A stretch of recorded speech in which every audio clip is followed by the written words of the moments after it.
Hello everyone. आज मैं इस वीडियो में आपके साथ ये डिस्कस करूंगा कि आपको कितने मार्क्स पे कौन सा सेंटर एलोकेट किया जाएगा। प्रीवियस दो वीडियो मैंने ऑलरेडी अपलोड कर रखे हैं। फर्स्ट वीडियो में मैंने डिस्कस किया है काउंसलिंग के बारे में कि डीयू में काउंसलिंग कैसे होता है, डिटेल एनालिसिस किया है। आप काउंसलिंग से रिलेटेड कोई भी डाउट हो तो जाके उस वीडियो को देख सकते हैं। और दूसरे वीडियो में मैंने डिस्कस किया है कि आपका कट ऑफ प्रेडिक्शन क्या रहेगा थर्ड मेरिट लिस्ट के लिए। इस वीडियो में मैं आपको first merit list and second merit list का भी एनालिसिस दूंगा और साथ में ये भी बताऊंगा कि कितने मार्क्स पे आपको कौन सा सेंटर एलोकेट किया जाएगा। ठीक है, जैसे कि आपको सीएलसी कैंपस लॉ सेंटर आप मिलेगा, या फिर आपको लॉ सेंटर 1 मिलेगा, या फिर लॉ सेंटर 2 मिलेगा। तो ये जो भी सेंटर आपको एलोकेट किया जाएगा वो किस बेसिस पे एलोकेट किया जाएगा और मार्क्स कितने आपके आने चाहिए to secure admission in respective centres. ठीक है, तो चलिए देखते हैं। और एक चीज़ मैंने और देखा है, मैंने क्या देखा है कि जो बच्चे हैं वो समझ नहीं पा रहे हैं कि या तो आप वीडियो को भगा के देख रहे हो, यानी कि जस्ट लास्ट वाला पार्ट देख लिया, स्टार्टिंग से वीडियो को देखा नहीं। अगर स्टार्टिंग से वीडियो को देखोगे नहीं तो आपको एनालिसिस पता नहीं चलेगा, फिर आपके डाउट मन में हमेशा रहेगा। वो थर्ड मेरिट लिस्ट आने तक भी आपके मन में डाउट रहेगा कि मेरा एडमिशन होगा ही नहीं होगा। आप वीडियो को पूरा देखिए, विदाउट फॉरवर्ड किए हुए देखिए, अच्छे से देखिए। इनफैक्ट मैं बोलूँगा जैसे कि ये एक इस पेज को मैं दिखा रहा हूँ, सीट मैट्रिक्स के पेज को। तो इसको क्या कीजिए, आप अपने मोबाइल में इसका स्क्रीनशॉट ले लीजिए, इसका पिक्चर ले लीजिए, और जहाँ पे मैं आपको जो मेरिट लिस्ट का एनालिसिस दूंगा, first merit list, second merit list, तो यहाँ पे इसको उसके साथ इसको टैली कीजिए। तो जब इसको टैली करेंगे तो आपकी एनालिसिस इतनी स्ट्रांग हो जाएगी कि आपको खुद ही पता चल जाएगा कि आपको आपका एडमिशन कितने मार्क्स पे कौन से सेंटर में होगा और किस मेरिट लिस्ट में आएगा आपका नाम। ठीक है, ये आपको पता चल जाएगा। अब ये सीट मैट्रिक्स जो है इसको ध्यान से देखिएगा। ये जो एलोकेशन ऑफ सीट है, क्योंकि जो भी एनालिसिस करूंगा मैं आगे उसमें इसका बहुत क्रिटिकल रोल रहने वाला है। तो आप ये देखिए, अनरिजर्व्ड का आप मान के चलिए 390 सीएलसी में, एलसी 1 में एंड एलसी 2 में ये जो डिवीज़न है इक्वल है, कोई कम ज़्यादा नहीं है। किसी में ऐसा नहीं कि किसी में कम सीट है किसी में ज़्यादा सीट है। नंबर ऑफ सीट्स तीनों सेंटर में अनरिजर्व्ड कैटेगरी के लिए सेम है, और इनको आप टोटल कर दो तो आपके ये आ जाएंगे। ठीक है, 1167। फिर आप ओबीसी को देखिए, तो ओबीसी का भी +-1 का फ़र्क है। बाकी ओबीसी में भी नंबर ऑफ सीट्स का एलोकेशन सेम है, और इनको टोटल कर दो तो आपके ये आ जाएंगे। फिर एससी का भी देखिए, एससी का भी जो सीएलसी में 127, एलसी 1 में भी 127 एंड एलसी 2 में भी 127, इन तीनों को मिला के आपके 381 सीट्स हैं। ठीक है, तीनों सेंटर को मिला के एससी कैटेगरी के लिए। एसटी कैटेगरी के लिए 64 सीएलसी में, एलसी 1 में 63 एंड एलसी 2 में 63। तो सिर्फ एससी कैटेगरी को देखें तो तीनों सेंटर मिला के आपके 190 सीट्स बनते हैं। और इन तीनों को अगर सिर्फ सीएलसी के सीट्स को काउंट करो रिस्पेक्टिव कैटेगरी में तो ये 847 है। फिर इसको काउंट करो एलसी 1 को अलग अलग कैटेगरी में तो ये भी 847 है। एलसी 2 को भी काउंट करो तो ये भी 847 है। और आप इसको तब देखोगे 2541 है। ठीक है, तो ये आपके डिफरेंट रिस्पेक्टिव कैटेगरी में डिफरेंट सीट्स हैं। अब इन सीट्स में कुछ बढ़ोतरी हुई है, और वो बढ़ोतरी मैंने आई थिंक आपको पहला वाला जो वीडियो था ये एलएलबी का जो कट ऑफ मार्क्स का प्रिडिक्शन मैंने किया था उसमें मैंने दिया हुआ है, तो आप उसमें उसको अच्छे से देख सकते हैं। ठीक है, तो फिलहाल आप इसी पे स्टिक रहिए, इसी को देखिए, एक हाइपोथेटिकल फिगर लेके चलिए कि आप मानिए कि कोई बढ़ोतरी नहीं हुई है, और इसी बेसिस पे हम इसको ये जो है कट ऑफ का एनालिसिस करेंगे, यानी कि देखेंगे कि कितने मार्क्स पे आपको कौन सा सेंटर आपको मिल सकता है। ठीक है, तो चलिए देखते हैं। देखिए, मैं जो भी चीज़ बता रहा हूँ आपको वो मैं खुद से नहीं बता रहा हूँ, वो सारे विथ प्रूफ। आप एलएलबी के स्टूडेंट हैं, लॉ के स्टूडेंट हैं, और कानून एविडेंस मांगता है, तो मैं आपको जो भी कुछ बता रहा हूँ एविडेंस के साथ ही बता रहा हूँ। ठीक है, और फिर बोलूँगा अगर आपने अभी तक चैनल को सब्सक्राइब नहीं किया है तो सब्सक्राइब करें, लाइक करें, शेयर करें। सब्सक्राइब करने के आपके पॉकेट से कोई पैसे नहीं जाते हैं, कोई भी पैसा आपको स्पेंड नहीं करना, बस सब्सक्राइब बटन पे जाइए, उसको क्लिक करिए, सब्सक्राइब कीजिए। ठीक है, वेल देखिए, अब जो हमारा ये ध्यान से देखिएगा, आपको इस पे नहीं देखना है, इसको देख के कंफ्यूज नहीं होना है। ये बच्चों ने वो कैटेगरी है जो बच्चों ने फिल किया हुआ है।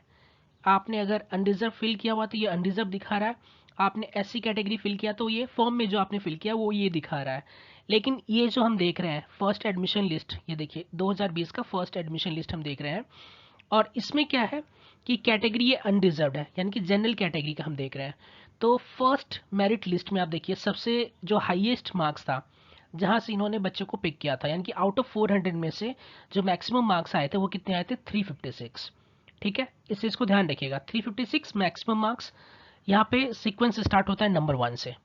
ऑलराइट, याद रखिएगा हम किसको एनालिसिस कर रहे हैं अभी? अनडिजर्व्ड कैटेगरी को। चलिए अब आगे चलते हैं।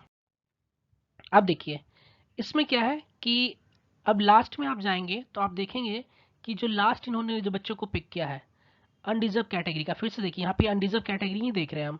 आप इस कैटेगरी इधर देख के कंफ्यूज नहीं होना है, ये बच्चों ने जो फिल किया है फॉर्म में ये वो कैटेगरी दिखा रहा है, लेकिन ये अनडिजर्व में सबको बुलाया गया है। अब ये 228 ये लास्ट में बच्चों को पिक किया है, और टोटल फर्स्ट में कितने बच्चों को कॉल किया गया एडमिशन के लिए?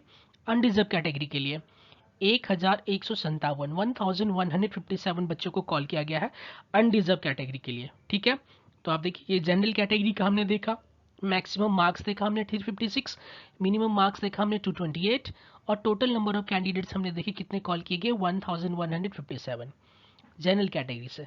ठीक है, इस मार्क्स को याद रखिएगा, आगे एनालिसिस करूंगा तो ये आपको वहाँ पे दिखाऊंगा मैं, इसी से आप डिसाइड करोगे कि आपको कौन सा सेंटर मिलेगा। चलिए अब आगे चलते हैं। अनडिजर्व का हो गया, फर्स्ट मेरिट लिस्ट क्लियर हो गया, डाउट। अब देखिए हम आते हैं यहाँ पे ओबीसी कैटेगरी में। ओबीसी में देखिए क्या है कि ओबीसी में इन्होंने स्टार्ट किया है 267, यानी कि जो मैक्सिमम मार्क्स सिक्योर किया गया था वो 267 सिक्योर किया गया था, और ये भी फर्स्ट में एडमिशन लिस्ट है। देखिए ये फर्स्ट एडमिशन लिस्ट है, ओके 267। और जो ये यहाँ से आप देखिए सीरियल नंबर 1, यानी कि पहले बच्चे का नंबर जो मैक्सिमम मार्क्स था 267। अब आगे देखते तो लास्ट उन्होंने जो पिक किया था, जो लास्ट पिक किया उन्होंने कितना 183 ओबीसी का।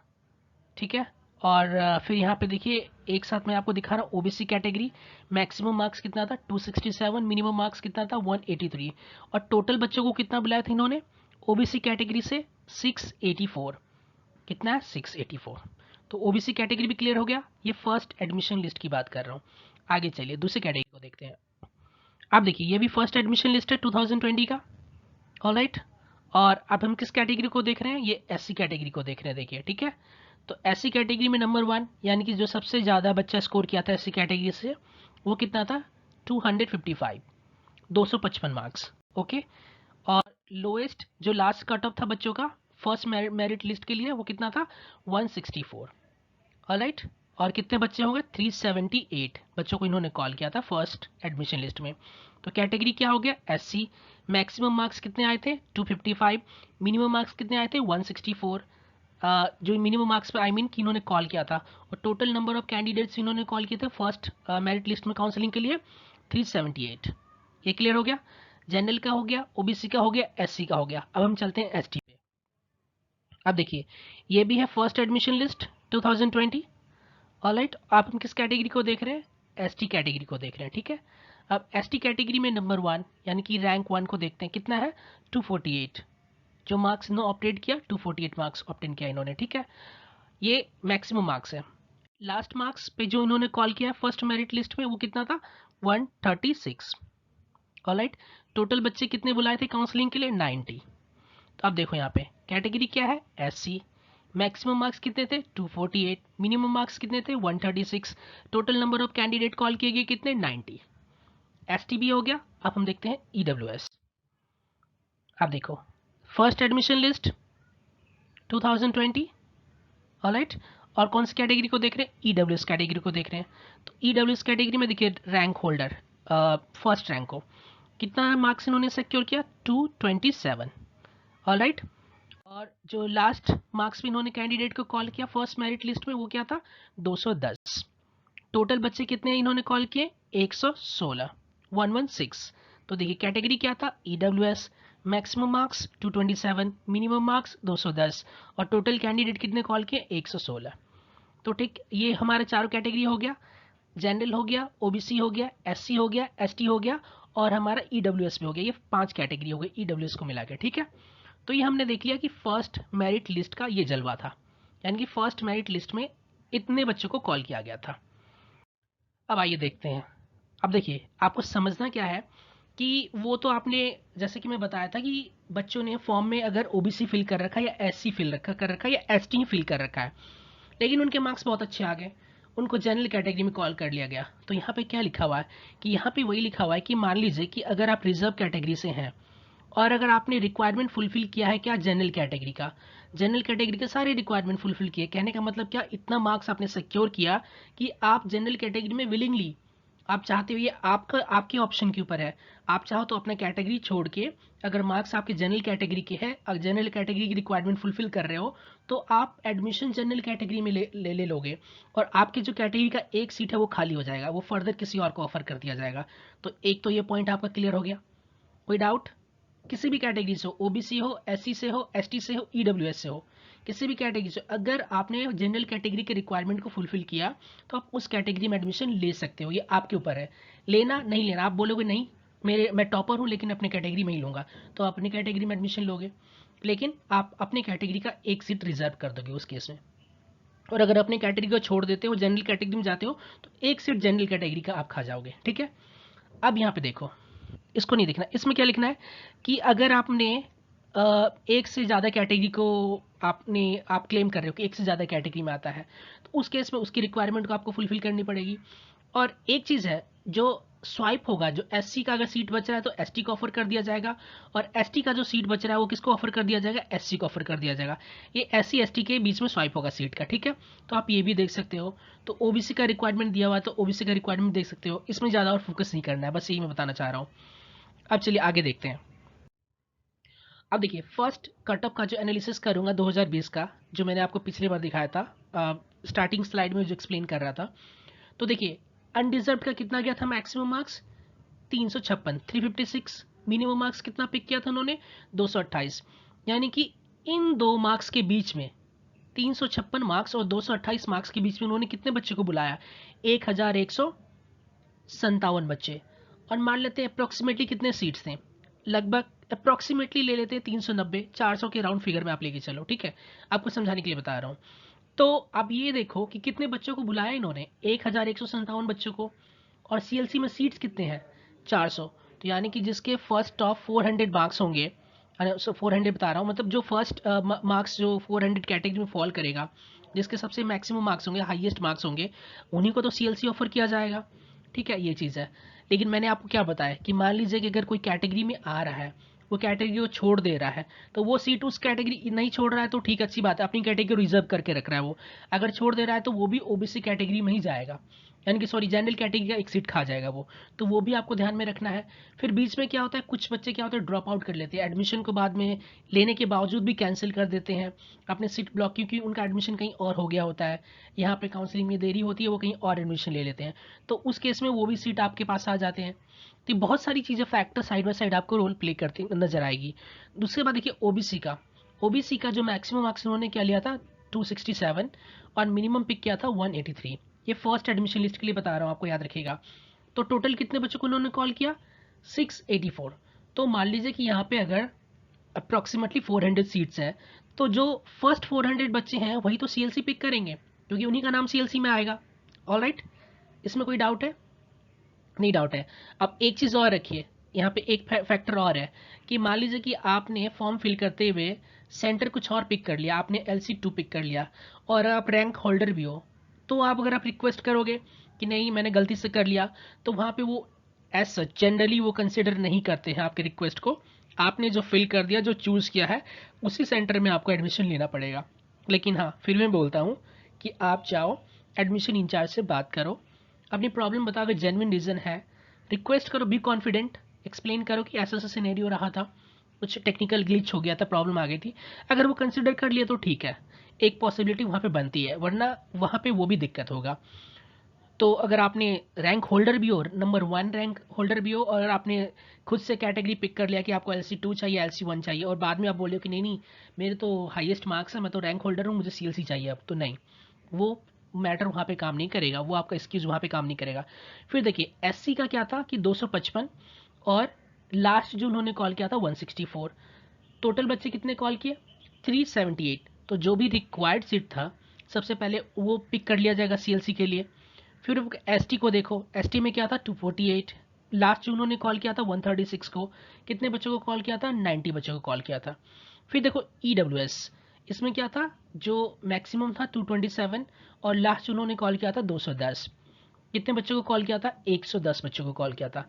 और ईडब्ल्यूएस कैटेगरी का ध्यान रखना कि लास्ट टाइम सिर्फ first and second merit list में नाम आया था, थर्ड में ईडब्ल्यूएस का सीट फुल हो गया था, थर्ड में उनका कोई नाम नहीं था, सेकेंड मेरिट तक ही उनका सारा सीट फुल हो गया था। ठीक है, तो ये फर्स्ट जो कटअप का एनालिसिस था 2020 का। तो इसके अकॉर्डिंग ही आप अपने मार्क्स को ध्यान में रखना कि आप क्या मार्क्स सिक्योर कर रहे हो, कितने मार्क्स आपके आ जाएंगे। 356 के से लेके 228 के बीच में आपको कितने मार्क्स आ रहे हैं, या 267 से लेके 183 के बीच में आपके कितने मार्क्स आ रहे हैं। अगर जो जो कैटेगरी, उस कैटेगरी से अपना कैलकुलेट करके रखो और ये देखो कि इतने बच्चों को कॉल किया गया, 1157 बच्चों को कॉल किया गया है, ये तीनों कैटेगरी के तीनों सेंटर के लिए कॉल किया गया है। तो आप ये देखो कि आप कहाँ पे फॉल कर रहे हो। आप जो 1100 है इसमें से कहाँ, क्या आप 400 के जो बच्चे जिन बच्चों का लिस्ट में नाम है, क्या 400 बच्चों के लिस्ट के नाम में फॉल कर रहे हो?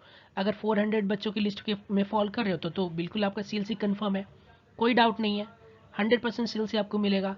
इनफैक्ट 450 भी फॉल कर रहा है तो भी सीएलसी आपको मिलेगा। ठीक है, तो बहुत सारे फैक्टर ये आपको कैलकुलेट करना है, थोड़ा सा कैलकुलेटिव बनो, थोड़ा सा आप मेहनत करो, आपको पता खुद चल जाएगा कि आपका एडमिशन किस में होने वाला है। अब देखो ये फर्स्ट कटअप था, दूसरे कटअप को देखते हैं। दूसरे कटअप में क्या है कि अनडिजर्व कैटेगरी का जो उन्होंने पिक किया था 297 मैक्सिमम, और उसके बाद 226 लास्ट उन्होंने पिक किया। और कितने बच्चों को बुलाए? 87 बच्चों को बुलाया गया सेकेंड मेरिट लिस्ट में, सब सिर्फ 87 बच्चों को। फिर इसी तरह से ओबीसी में उन्होंने जो मैक्सिमम मार्क्स पिक किया था 203 और जो लास्ट उन्होंने कॉल किया था 179 मार्क्स होल्डर को कॉल किया था। और टोटल कितने बच्चों को कॉल किया उन्होंने? 99 बच्चों को कॉल किया।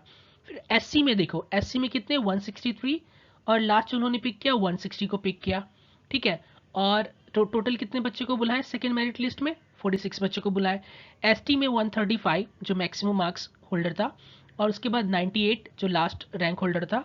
और उसके बाद कितने बच्चों को बुलाया इस मेरिट लिस्ट में? 121 बच्चों को बुलाया गया। ईडब्ल्यूएस में 209 जो मैक्सिमम वाला था, और लास्ट यहीं पे खत्म हो जाता है ईडब्ल्यूएस सेकेंड मेरिट लिस्ट में 206, यानी कि 206 लास्ट जो जिसके मार्क्स थे उसका एडमिशन हुआ है लास्ट ईयर में, 206 से कम वालों का एडमिशन नहीं हुआ है लास्ट ईयर में। ठीक है, और कितने बच्चों को बुलाया गया? 28 बच्चों को बुलाया गया सेकेंड मेरिट लिस्ट में। आप याद रखना ये सेकेंड एडमिशन लिस्ट है, ये जो मैं बात कर रहा हूँ सेकेंड एडमिशन लिस्ट 2020 का है। तो इस अकॉर्डिंग आपको देखना पड़ेगा कि फर्स्ट वाले एडमिशन लिस्ट में कितने बच्चे रह गए, कितने सीट फिल गए। अगर फर्स्ट वाले एडमिशन लिस्ट में 400 के 400 सीट्स फुल हो जाते हैं सीएलसी के, मतलब जितने भी सीट्स हैं वो सारे सीट्स अगर फुल हो जाते हैं तो सेकेंड मेरिट लिस्ट में सीएलसी के लिए कोई जगह नहीं बचेगा। फिर आपको LC1 LC2 चूज करना पड़ेगा, या कुछ बच्चे ड्रॉप आउट कर रहे हैं, एडमिशन भी ड्रॉ कर रहे हैं, तो उस केस में एक पॉसिबिलिटी बनती है। ठीक है, तो इस तरीके से आपको इस चीज़ को समझना पड़ेगा, इस चीज़ों से आपको चीज़ को एनालिसिस करना पड़ेगा।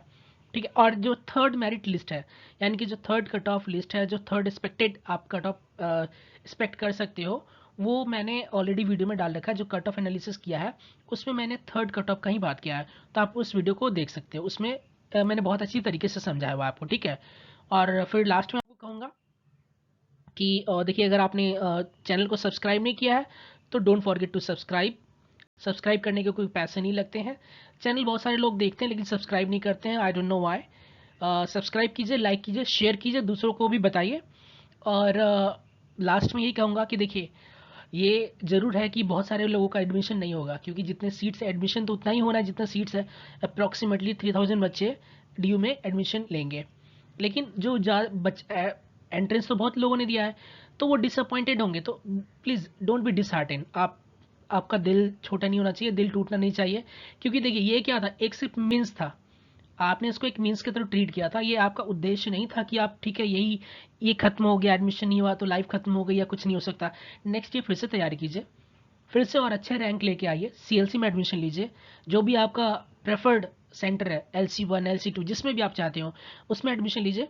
और एक साल बचा हुआ है, एक साल को आप ये मत सोचिए कि वेस्ट गया, एक साल लॉ को ही दीजिए, एंट्रेंस की तैयारी कीजिए, लॉ की बुक्स को पढ़िए, कोर्ट में आप थोड़ा बहुत प्रोसीडिंग सीख सकते हैं, कुछ अपने लीगल नॉलेज को इम्प्रूव कर सकते हैं।